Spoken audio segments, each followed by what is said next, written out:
Okay, everyone. Now, around 4 months of age, parents start to ask a lot about starting solid foods, starting purees, baby-led weaning. All those things start to come up in our conversations.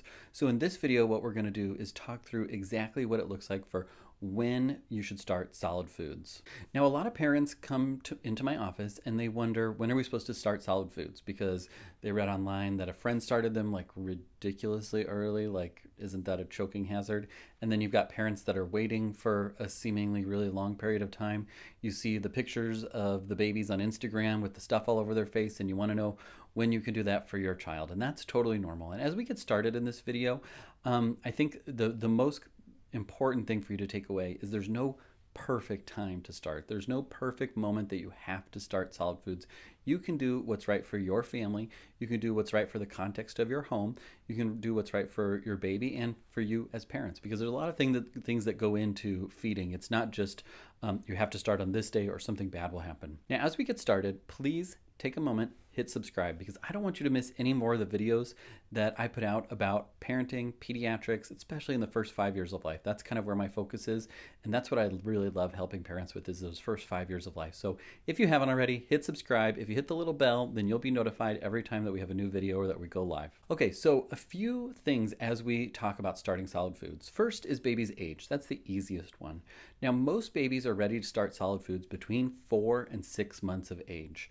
We don't recommend before 4 because most babies just aren't ready from a developmental standpoint, and the risk of choking and all of those things. And really, like, you've got enough on your plate in that first 3-4 months, like the fourth trimester, that starting solid foods is really not something that you need to do at that point. And we know that by 6 months of age, babies are typically ready to start solid foods. So there's some perfect day that we don't know between 4 and 6 months. So we allow parents to kind of make that decision based on what they think is right for their baby and for their family. And there's some other cues that we're going to talk about as we go through this video that say, yes, I think baby is ready to try foods, or maybe give it a few more weeks and let's see how things go. But typically babies are ready between 4 and 6 months of age. Now, the World Health Organization recommends exclusive breastfeeding for the first 6 months of life. So that's certainly something to take into consideration. And I have a lot of parents in my practice that want to wait until 6 months of age because they want to exclusively breastfeed. That is perfectly fine and appropriate. I also have a lot of parents that are really chomping at the bit to feed their babies some solid food. And I think that is fine too in that phase between 4 and 6 months of age, recognizing and realizing that the bulk of baby's nutrition is going to come from breast milk or formula in those first 6 to 9 months of life. And really, starting solid foods isn't a nutritional thing as much as something that's fun and new to try and explore.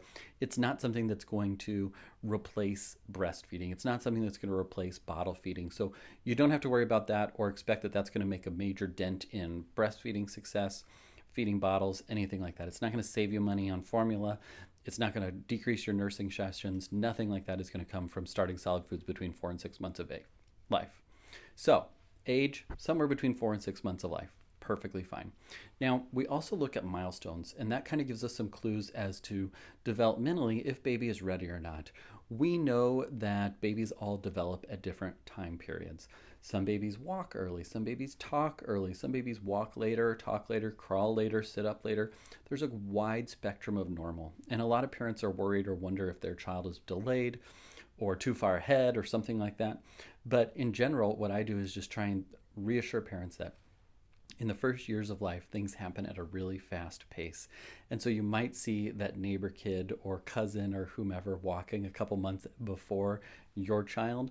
But we know that as kids get older, all those things kind of dilute out. And we see like 5-year-olds, the ones that are good at running are walked early, and the ones that are good at running walked late, and it doesn't really make a difference in the end.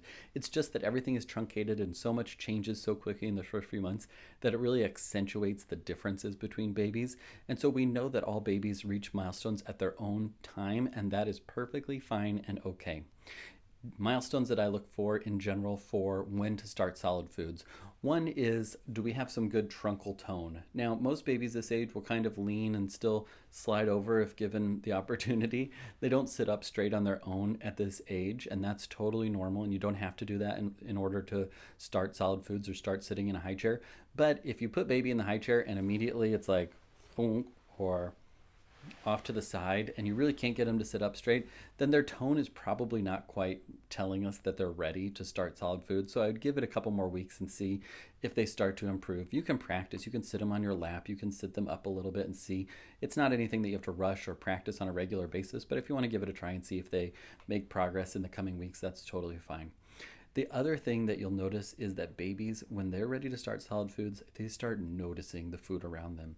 So if baby's sitting in the high chair, if baby's sitting in your lap, if baby's on the floor while you're eating and really watching you and like watching as the spoon goes to your mouth and then like really interested, that's a good sign that baby's ready to start trying some solid foods too. So we kind of make sure that they, have a little bit of truncal control and that they seem interested. And then I think it's fine to really try solid foods. I don't expect babies to eat a lot in the first few days, and we'll talk about which foods to start with in the next video. But I wanted to share with you a little bit about age and a little bit about the milestones. Now, other questions or considerations is the context of the family. If you have a really busy schedule, if you're stressed out and baby's not sleeping well and you got all these other things on your plate, maybe it's not the right time to start solid foods. We give it a few weeks. Hopefully things calm down. Hopefully things quiet down. Then it's a perfect time to start. Feeding should be something that brings enjoyment, peace, fun, flavors to the table. It shouldn't be something that's stressful or causes guilt or worry or it makes us stay up late at night because we're trying to just fit everything in. It might not be the right moment to try foods if you've got a lot on your plate at this moment. So take that into consideration, that there's a family readiness too that comes along with mom and dad's busyness and the schedules and everything else that's going on in life. If you say, okay, we're really busy this week or we're going on vacation next week, we're going to wait a couple weeks and then get started afterwards, perfectly fine. If it's a month, not a big deal. If you try solid foods and then get busy and don't try them for a week, not a big deal. You don't have to go through this very specific progression.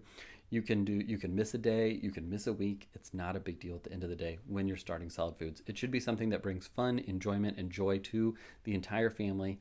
And if it's not doing those things, if it's stressing you out, just give it a few weeks. Let things calm down. Let things get back to whatever regular normal life looks like for you. And then try solid foods and make it a fun, exciting thing that everyone's looking forward to and really excited for. That goes along with the frequency too. First few months of feeding foods, it's usually about once per day that babies eat. So not very often, which means their nutrition, like I said, is still going to come from the milk that they drink, whether it be breast milk or formula. And you're not going to see a drop off in those feedings in the first few weeks and months even. So if you miss a day, if you miss a week, not a big deal. Most babies at 6 months of age eat one sitting per day, which might be like a little jar of baby's food, like half a cup to a cup and a half, somewhere in there. By 9 months of age, most babies will have 2 meals per day.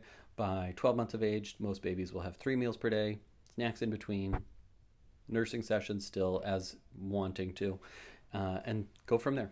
So that's what solid foods is all about. Starting solid foods is supposed to be fun. I hope you've enjoyed this video. Please comment yes below if this has been helpful. Leave any questions that you have in the comments below so that we can make sure we'll circle back, we'll answer your questions so that you can have the information that you need to help raise a healthy, happy, unpicky eater. And until next time, keep up the good work.